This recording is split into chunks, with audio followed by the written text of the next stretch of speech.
जो करता धरता बन रहे हैं तेजस्वी यादव, उन्होंने एक बार भी बिहार की जनता से माफी मांगा है कि स्तर को नीचा कर रहे हैं, निम्न कर रहे हैं। इसका बिहार राष्ट्रपति गवाह है। ये 7 फरवरी को बोला इन्होंने कि 29 लाख नए वोटर जुड़ गए। पता नहीं इनका मैथमेटिक्स कैसा होता है, 7 से 29 पहुंच गया, कोई पूछता नहीं है इनसे। 9 जुलाई को बोला इन्होंने कि 1 करोड़ नए वोटर जोड़ दिए गए। इस विपक्ष की क्रेडिबिलिटी नहीं, को स्ट्रेंथन करने वाले लोग खड़े हैं और दूसरी तरफ उसके तरफ तरजीह ना देने वाले लोग खड़े हैं।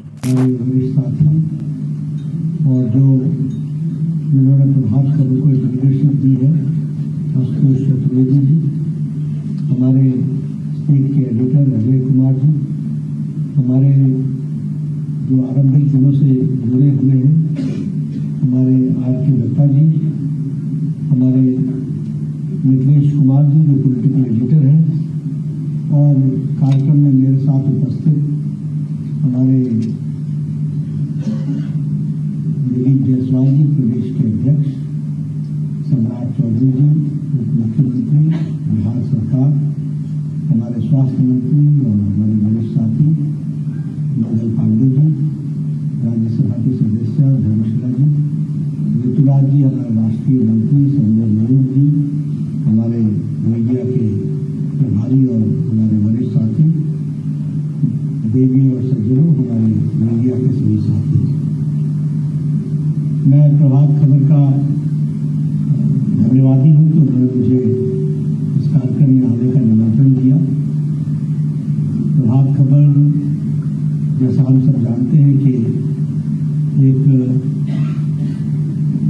जिसको कहा जा सकता है कि जर्नलिज्म के क्षेत्र में एक जो मापदंड होता है, एक पैरामीटर्स होते हैं, इन पैरामीटर्स को स्थापित करने में, उस पर अपने आप को अडिग रखने में और उसको आगे बढ़ाने में प्रभात खबर ने एक लंबी यात्रा की है और उसके लिए प्रभात खबर जाना जाता है। मैं प्रभात खबर के सभी आयोजक और उनके सभी जो करता धरता है उनको मैं इसके लिए बहुत बहुत बधाई देता हूँ।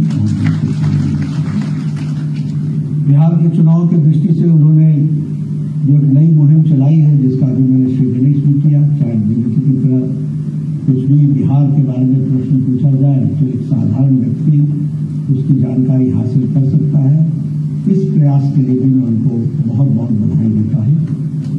और साथ ही साथ जो उन्होंने चुनाव प्रचार में के दौरान जो 243 विधानसभा में चौपाल लगा करके जनता की आवाज को शासकों तक, राजनीतिक दल तक और समाज में उन विषयों को उठाने का जो एक बहुत ही बड़ा मुहिम लिया है, इसके लिए भी मैं उनको बधाई देता हूं कि यह चुनाव की दृष्टि से बहुत लाभकारी होगा और देश को, प्रदेश को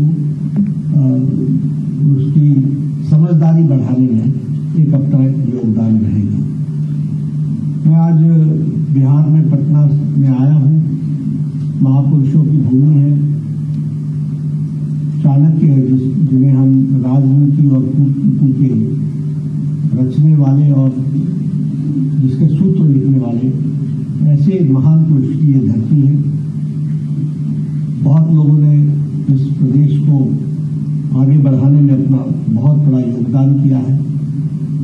नालंदा और विक्रमशिला जैसे विश्वविद्यालयों ने, जिन्होंने देश और दुनिया में विश्वविद्यालय के अर्थ को उजागर किया और उसको आगे बढ़ाने में अपना योगदान किया, ऐसी ये धरती है, ऐतिहासिक धरती है, लोकतंत्र की जननी है। इसलिए जब हम चर्चा करते हैं तो पॉलिटिकल अवेयरनेस यह बिहार की संस्कृति में रचा बसा है। और मुझे तो सभी प्रदेशों में जाने का मौका मिलता है। एक विशेष बात बिहार में देखने को मिलती है कि राजनीतिक चेतना, यह राजनीतिक चेतना यह दुर्लभ ही किसी और जगह मिलती है, मुझे यहाँ देखने को मिली है। और मैं अपने आप को इससे इसलिए भी जोड़ता हूँ क्योंकि मेरा बचपन यहाँ गुजरा है। मैंने शायद मैं भी कोई IAS ऑफिसर की रूप में होता, या किसी प्रशासन में होता, या फिर किसी नौकरी पेशे में होता। लेकिन क्योंकि मेरा जन्म यहाँ हुआ और मैं IAS की पढ़ाई करते करते जयप्रकाश नारायण के आंदोलन से जुड़ गया और तब से मेरी जीवन दिशा बदली। वो भी जागृति मुझे बिहार से ही मिली, तो वो भी समय देखने का मौका मिला, जानने का भी मौका मिला। बिहार के बारे में हम चर्चा करें तो मेरे सामने दो तस्वीरें आती हैं। एक अंधकार में बिहार और एक उजाले की ओर बढ़ता हुआ बिहार। और मैं जब भी चर्चा करता हूं तो हमेशा कहता हूं कि जब तक अंधकार के त्रासदी को नहीं पहचानोगे तब तक उजाले का महत्व समझ में नहीं आएगा। इसलिए अंधकार को जानना बहुत जरूरी है। और जब मैं उसकी चर्चा करता हूं या उसके बारे में सोचता हूं तो हमारे ध्यान में आता है कि किस तरीके से जो देश को दिशा देने वाला बिहार था, राजनीति में जो प्रखरता के साथ अपनी बात को रखने वाला बिहार था, देश की दिशा को तय करने वाला बिहार था, वह कुछ लोगों के कुत्सित प्रयास के कारण और गलत नेतृत्व के कारण एक अंधकार में बिहार की तरफ धकेल गई। जंगल राज हम सबको मालूम है। जब हम चर्चा करते हैं तो लोग बोलते हैं भूल जाओ भूल जाओ। शायद लोग भूल जाए, पर मेरे पटल पर तो वो भूलने वाला नहीं, क्योंकि मैंने देखा है बिहार कैसे उस समय डिस्ट्रॉय हुआ। जिस कॉलेज से मैं पढ़ा हूं वो ऑक्सफोर्ड ऑफ बिहार कहा जाता है। उस कॉलेज की क्या दशा बताई, क्या स्थिति लाकर के खड़ी थी, वो भी मैंने देखी। कौन साइंटिस्ट, कौन से अच्छे पढ़ने वाले, देश दुनिया को स्थान देने वाले, स्थापित देश दुनिया को नेतृत्व देने वाले लोग इसी पटना यूनिवर्सिटी के निकले हुए। आप उठा करके आज भी देखिएगा तो देश की राजनीति से लेकर के, प्रशासन से लेकर के, प्रबुद्ध इंस्टीट्यूशन से लेकर के, जुडिशियरी से लेकर के, हर जगह बिहार के लोगों ने नेतृत्व किया। ये हमने बिहार को देखा और हमने वो भी काल देखा जब लोग, अच्छे अच्छे लोग बिहार को छोड़ करके दिल्ली यूनिवर्सिटी में एडमिशन लेने के लिए। एक जंगल राज और क्या रहा, परिवारवाद, तुष्टीकरण और तुष्टीकरण के साथ साथ जातिवाद। इसने बिहार को ग्रसित कर दिया, जातीय आधार पर राजनीति को स्थापित किया, नए नए डेफिनेशन गढ़े जाने लगे। किसी जाति को जोड़ लो,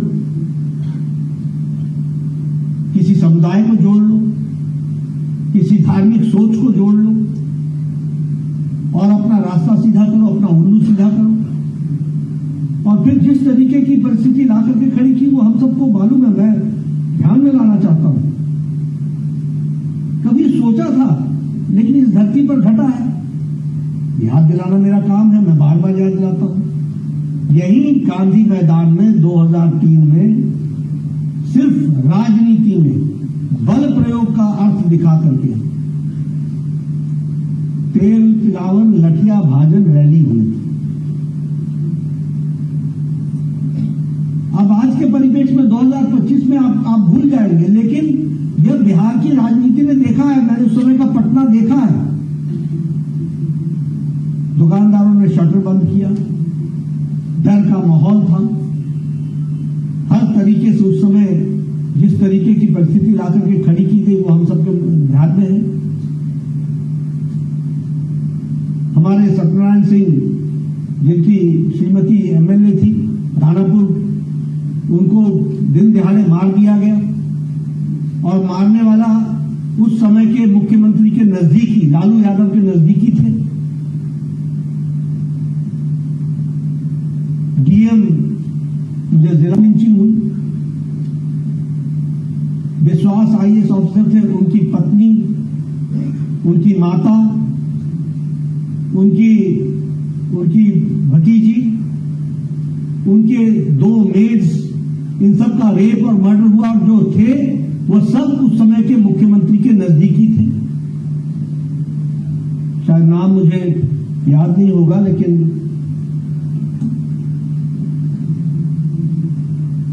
शायद शालिनी जैन था या क्या नाम था,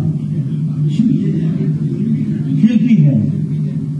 उसका जिस तरीके से रेप हुआ और जिस तरीके से उसका संबंध लालू यादव के रिश्तेदारी के साथ और राबड़ी देवी के भाई के रूप में हुआ, वो भी हम सबको पता है। और मैं यहां पर एक बात बताना चाहता हूं कि लॉ एंड ऑर्डर या क्राइम और स्टेट सपोर्टेड क्राइम में बहुत बड़ा अंतर है, इसको भी हमको समझना चाहिए। ये सब स्टेट सपोर्टेड क्राइम्स थे।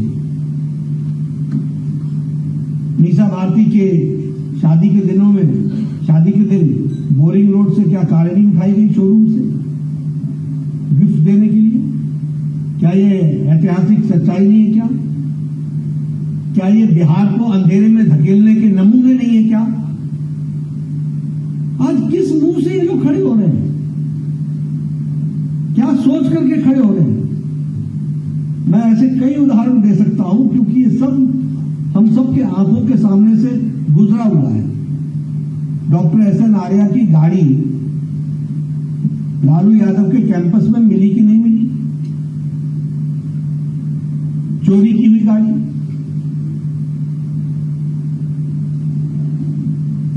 ये स्थितियां हम लोगों ने बिहार की देखी है। लॉ एंड ऑर्डर, आज ये लोग बिहार के चैंपियन बनने की कोशिश कर रहे हैं। अपने आप को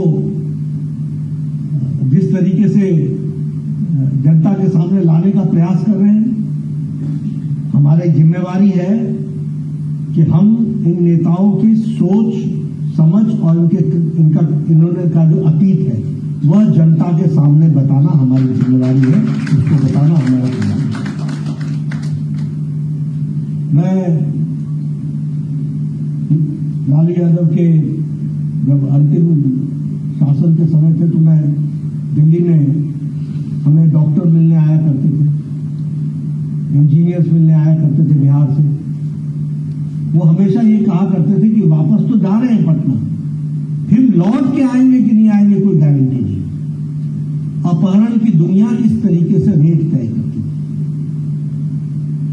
मैं ये आप बीती मैं सुना रहा हूं, मैं कोई किसी से उधारा लेकर नहीं सुना रहा। क्या स्थिति ला करके खड़ी की हुई थी। यूनिवर्सिटी के हमारे बेचारे स्टूडेंट्स शर्म करने लगे थे कि वो 2000 बैच के और परीक्षा दे रहे हैं 2002 बैच में। उनको क्या परिस्थिति ला करके खड़ी की थी, क्या बिहार कहां पहुंचा दिया था, वो सब हम सबके ध्यान में है। और अगर मैं लालू यादव की बात करूं तो विकास के नाम पर इनका स्टेटमेंट क्या था? रोड बना देंगे तो पुलिस जल्दी पहुंच जाएगी तुम्हारे पास, रोड नहीं है तो पुलिस के बगैर हो तो ठीक हो। ये स्टेटमेंट है मुख्यमंत्री का। सड़क के नाम पर लालू यादव का स्टेटमेंट है कि जानवर के खुर खराब हो जाएंगे अगर सड़क बना देंगे।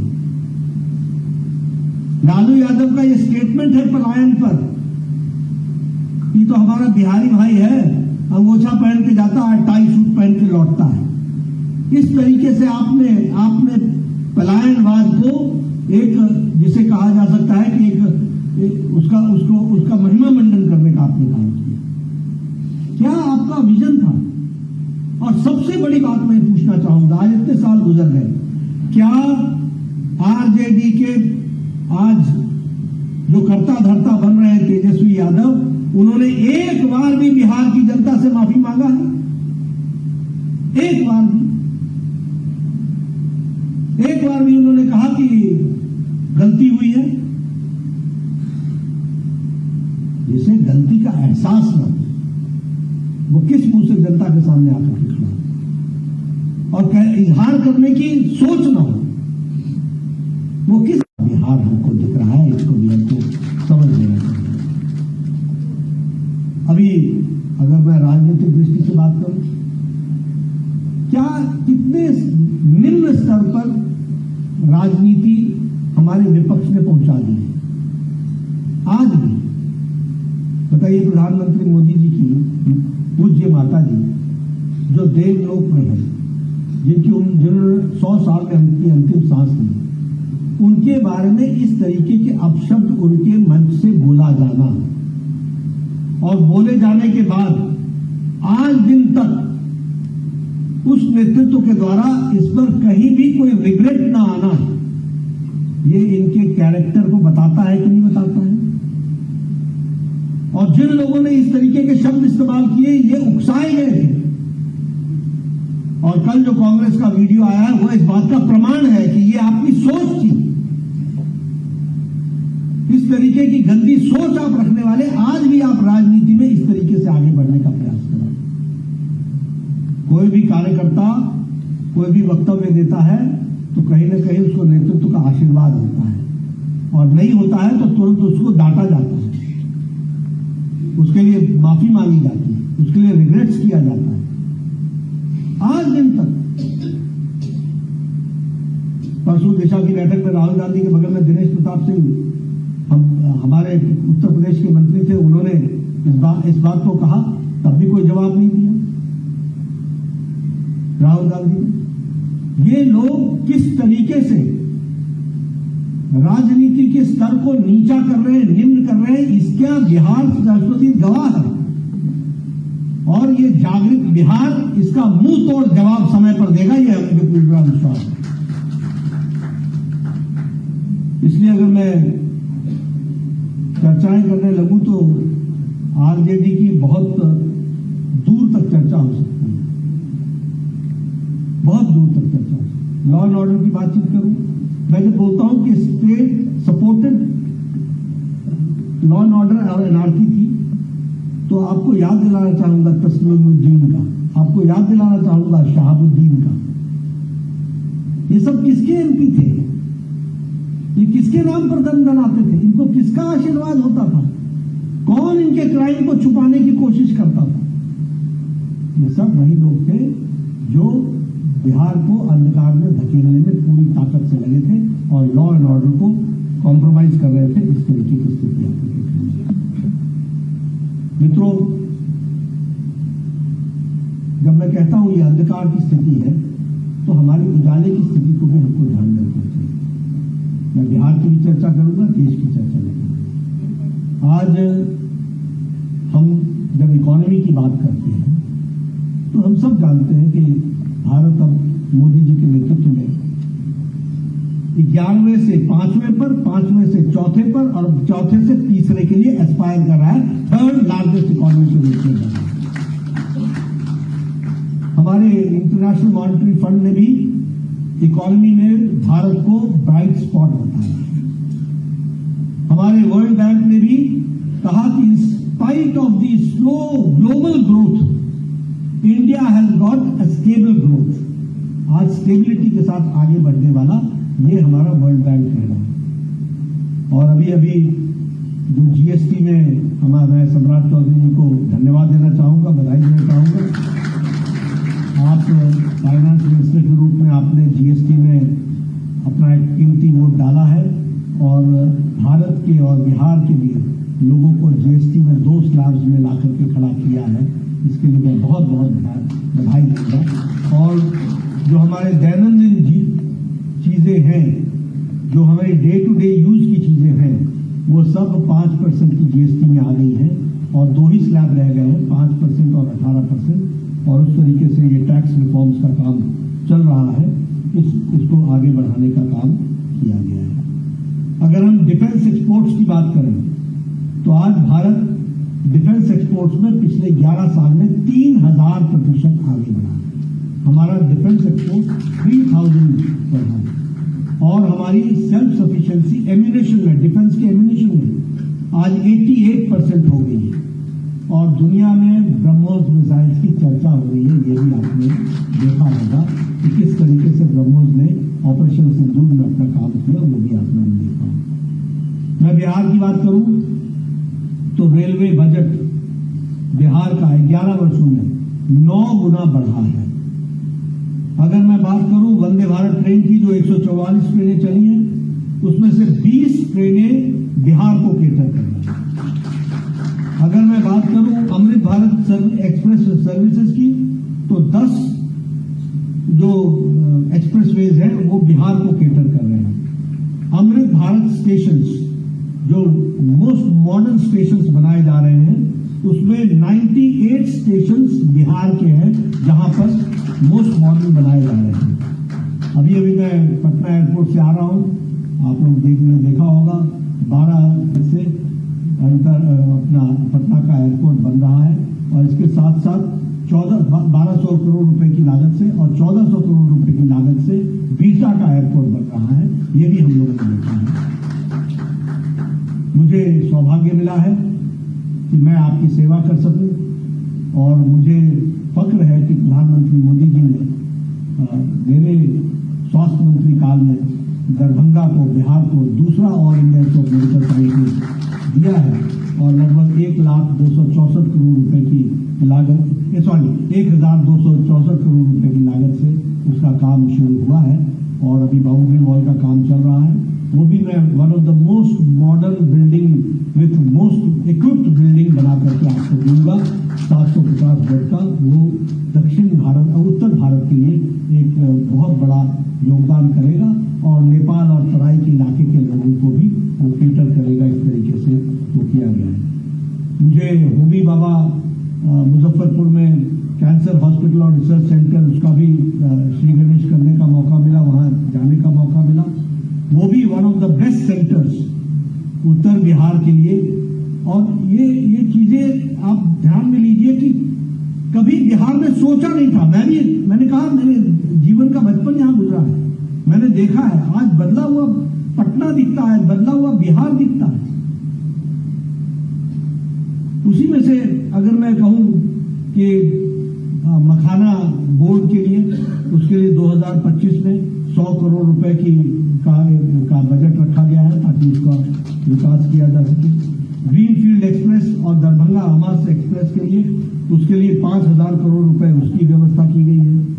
तो अगर हम देखें तो विकास के लिए एक लंबी लिस्ट है जो विकास के लिए यहां किया जा रहा है। पटना मेट्रो प्रोजेक्ट, इस पर काम शुरू हुआ है। बक्सर भागलपुर एक्सप्रेसवे, महात्मा गांधी सेतु ब्रिज जो है, इसके पैरेलल ब्रिज बनाया गया है। अब इसकी भी कहानी आपको मैं बताता हूं। मैं इसके महात्मा गांधी सेतु के इंदिरा गांधी ने 1971 में इसका शिलान्यास किया था। मैं बचपन से जवान हो गया इसके एक एक पौवे को निकलते हुए देखते हुए। मैं गंगा किनारे रहता, मैं बचपन से जवान हो गया। मैं प्राइमरी शिक्षा से मैं कॉलेज का स्टूडेंट हो गया, लेकिन ये गांधी सेतु पूरा नहीं हुआ। और आज प्रधानमंत्री मोदी जी के नेतृत्व में पैरेलल उसके ब्रिज बनाया जा रहा है। उसी तरीके से अगर मैं नीतीश जी की बात करूं तो चाहे पेंशन में इजाफा ले लीजिए, आशा वर्कर्स में इजाफा ले लीजिए, ममता वर्कर्स में इजाफा ले लीजिए, नालंदा यूनिवर्सिटी बनाने की बात ले लीजिए, यूथ कमीशन बनाने की बात ले लीजिए, हर दृष्टि से विकास के लिए और महिला सशक्तिकरण के लिए तो बिहार में नीतीश जी के नेतृत्व में बहुत बड़ा काम हुआ है। मोदी जी के आशीर्वाद से इसको भी हमको मानना चाहिए, बहुत बड़ा काम है। और मुझे खुशी है कि महिला सशक्तिकरण, विमेन एम्पावरमेंट में बिहार ने अपने आप को स्थापित किया। अगर मैं जीडीपी की बात करूं तो पिछले 20 सालों में 10 बार जीडीपी डबल डिजिट में गई है, 10 बार डबल डिजिट में गई है, और अभी भी डबल डिजिट में 10 टाइम्स।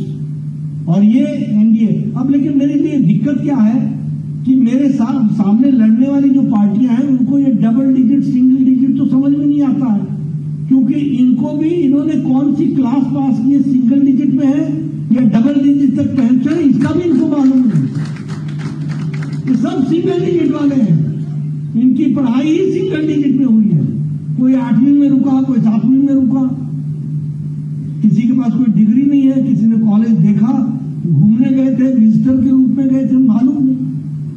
तो ऐसे लोगों के साथ विकास की चर्चा करना बहुत कठिनाई है, हमारी बड़ी दिक्कत होती है। पार्लियामेंट में भी बहस करने में बड़ी दिक्कत आती है, किसके सामने हम बोल रहे हैं। मैं कहना नहीं चाहता, लेकिन बीन बजाए तो बजाए किसके सामने।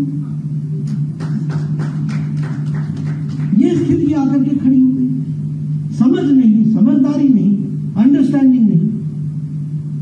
लेकिन प्रभात खबर के माध्यम से मुझे पूरा विश्वास है कि बिहार की जनता जानेगी कि अंधकार क्या होता है, उजाला क्या होता है, इसका अंतर को समझेगी। ऐसा मैं अब देखिए, मैं आंकड़े आपके सामने रखना चाहता हूं। आप देखिए, प्रधानमंत्री गरीब कल्याण अन्न योजना के कारण 25 करोड़ लोग मल्टी डायमेंशनल पॉवर्टी से बाहर निकल करके आ गए, और बिहार में 3.77 करोड़ लोग बीपीएल से ऊपर उठ करके निकल करके आ गए, मल्टी डायमेंशनल पॉवर्टी से बाहर आ गए। आयुष्मान भारत, हम 62 करोड़ लोगों को 5 लाख रुपए प्रति वर्ष के हिसाब से उनकी जीवन सुरक्षा के लिए, रक्षा के लिए, स्वास्थ्य के लिए दे रहे हैं। और 62 करोड़ में 5.5 करोड़ बिहार के लोग हैं जिनको इसकी सुविधा मिल रही है। आज लगभग 4 करोड़ आयुष्मान कार्ड बढ़ चुके हैं। उसी तरीके से जल जीवन मिशन में 1 करोड़ 60 लाख लोगों को हर घर नल, हर घर जल से जोड़ दिया गया है।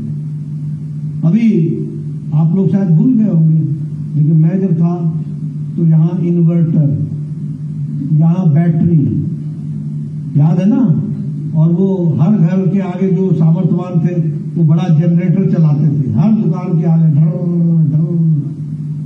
आज भूल गए होंगे, 24 घंटे शहरों में बिजली है, 24 घंटे गांव में बिजली है। इस तरीके से बदला हुआ बिहार।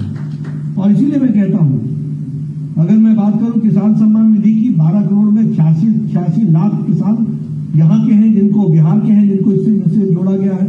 जनधन अकाउंट में जहां 56 करोड़ है, उसमें से लगभग 6 करोड़ बिहार के लोग हैं जिनको जोड़ा गया है और उनको आगे बढ़ाया गया है। मैं यहां ये भी चर्चा करना चाहूंगा, ये इंडिया अलायंस वाले यहां आकर के चर्चा करते हैं, हम एक हैं। रेवंत रेड्डी ने बिहार को गाली दी कि नहीं दी? स्टालिन ने बिहार को गाली दी कि नहीं दी? राज ठाकरे ने बिहार को गाली दी कि नहीं दी?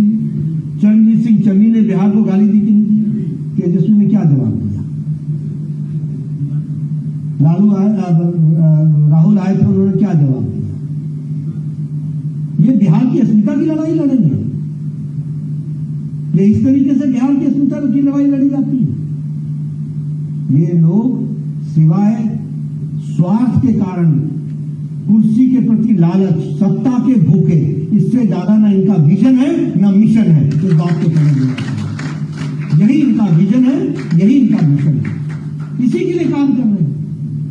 इनको बिहार की जनता या भारत की जनता से क्या लेना देना? चाल चरित्र चेहरे से पता चल जाता है कि किस तरीके के लोग हैं। अभी ये एसआईआर लेके आ गए, स्पेशल इंसेंटिव रिवीजन पर बोलने लगे। अरे भाई, मैं ये राहुल गांधी थे ना जिन्होंने 3 फरवरी 2025 को बोला कि 70 लाख वोट, नए वोट महाराष्ट्र में ऐड हो गए। ये 7 फरवरी को बोला इन्होंने कि 29 लाख नए वोटर जुड़ गए। पता नहीं इनका मैथमेटिक्स कैसा होता है, 7 से 29 पहुंच गया, कोई पूछता नहीं है इनसे। 9 जुलाई को बोला इन्होंने कि 1 करोड़ नए वोटर जोड़ दिए गए। अब सच में पढ़ाई कितनी होती है मालूम नहीं मुझे, जानकारी कितनी होती है मालूम नहीं, कौन सा आंकड़ा कहां से उठा करके लाते हैं। यानी 70 लाख से शुरू हुए और 1 करोड़ पर पहुंच गए। अब ठीक है, आपने कहा वोट गड़बड़ हो रही है, तो स्पेशल इंटेंसिव रिवीजन क्या है, एसआईआर क्या है, सही करने का है। ये पहली बार थोड़ी ना हो रहा है। तेरे परदादा जी के टाइम पर भी, परदादा जी के टाइम पर भी हुआ था, तेरी नानी के टाइम पर भी हुआ था, दादी के टाइम पर भी हुआ था, सब लोगों के टाइम पर हुआ है। 52 में हुआ है, 60 के दशक में हुआ है, 80 के दशक में हुआ है, 2000 में, 2003 में हुआ है। कोई नई चीज तो नहीं हो रही है। और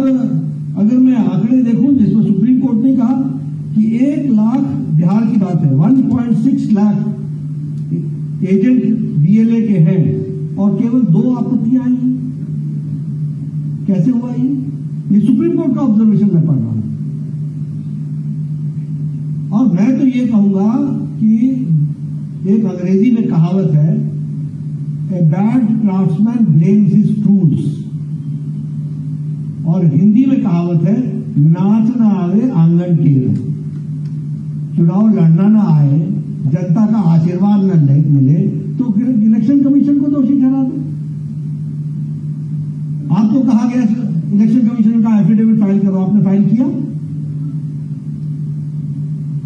आपने पहले ईवीएम की बात छेड़ी, आपको कहा गया कि आओ और ईवीएम को टेस्ट करने के लिए यहां पर प्रमाण दो और हमारे ईवीएम को टेस्ट करो। आप गए? ये गैर जिम्मेदाराना विपक्ष है, ये इररिस्पॉन्सिबल विपक्ष है। इनको कोई, और आरजेडी क्या है? R stands for Rangari,